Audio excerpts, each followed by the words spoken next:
Hi everybody and welcome to my kitchen. Today is the last of my pickles, cucumbers. I have been making relish and dill and old-fashioned relish. So I have a family recipe that I've been showing you. But today we're just finishing up with the sweet dills of Mrs. Wages. I like having some old-fashioned recipes, and then I like having some of the modern recipes using Mrs. Wages mix.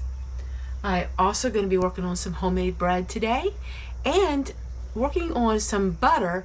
I have a crock that I want to use and see if we can have that the old-fashioned way of having butter out on our counter and keeping it fresh. So join with me today in today's episode of Homestead Tessie's, bringing back what? The old-fashioned traditions. We're bringing them back to life. I cut all of my cucumbers with this handy little tool. It is just simple in the way that it works. It was just easy and it made them really nice and thin. I really like the thin cucumbers for making hamburger pickles.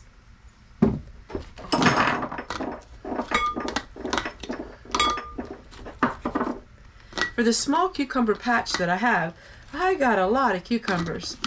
I need to make a mental note of that next year, that I really don't need a whole lot of plants to produce a lot of cucumbers, if it's a good year. In my kitchen, you might see some of the lighting seems rather dark. I am using natural lighting when at all possible. Get rid of all those bright glares and just have it more natural.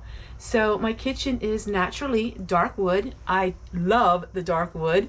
I love the cabin look of my home. So my home does have original paneling, which is wooden, and I just love that. That is kind of an old school look, but it's what makes me happiest. Okay, I keep looking around because I want to make sure I have everything ready. I am making the brine. We're going to load these beautiful cucumbers from my garden and we're going to put them into the jars, and then we'll work on the next project for today. I need 4 quarts. I'm going to go out in the garden and see if I can find just 1 or 2 more cucumbers to finish this up. At this point, whatever cucumbers I can find, I will take.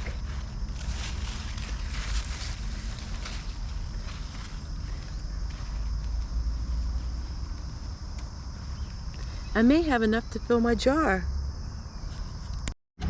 I have plenty. This is great.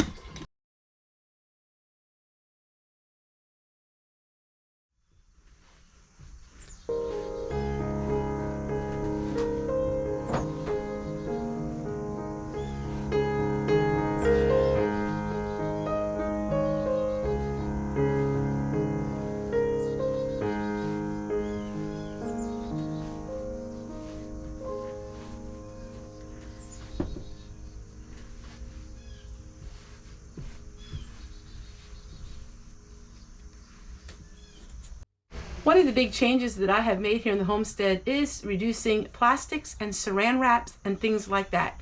I have a little bit of saran wrap left, but I am not buying that no more. Neither am I using plastic. I got rid of most of my plastics except for a few vintage items that I like to keep. But generally, I'm getting rid of plastic. Beeswax wraps, and I use them, and you can wash them over and over and over again.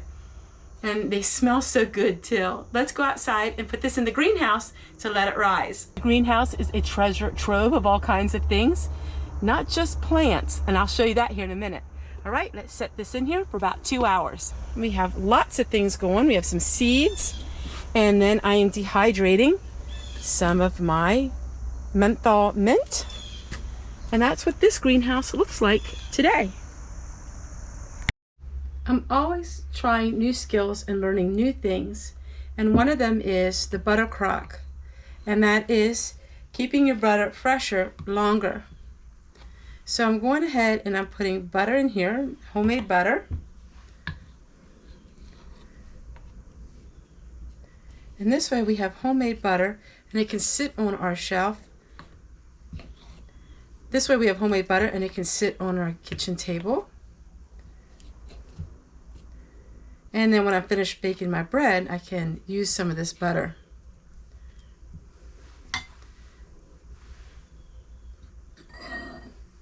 I need to remove a little bit of the water.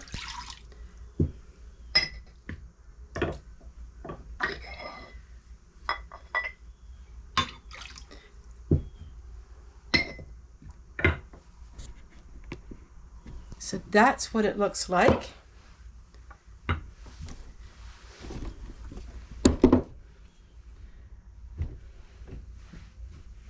So it's always a learning experience when you try something for the first time. So the butter stays good and fresh. Now I will replace the water every day.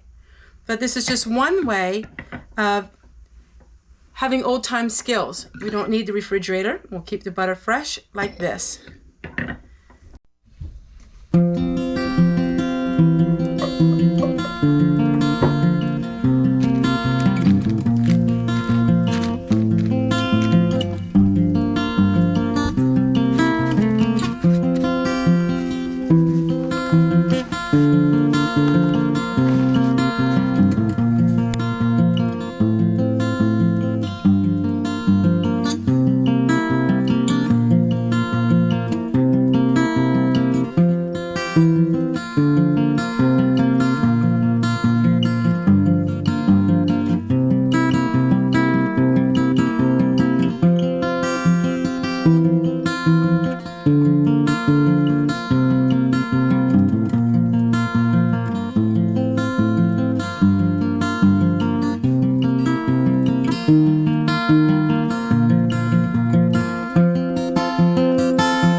Well, everyone, I hope you enjoyed spending the morning with me. I can't wait to see you guys again tomorrow.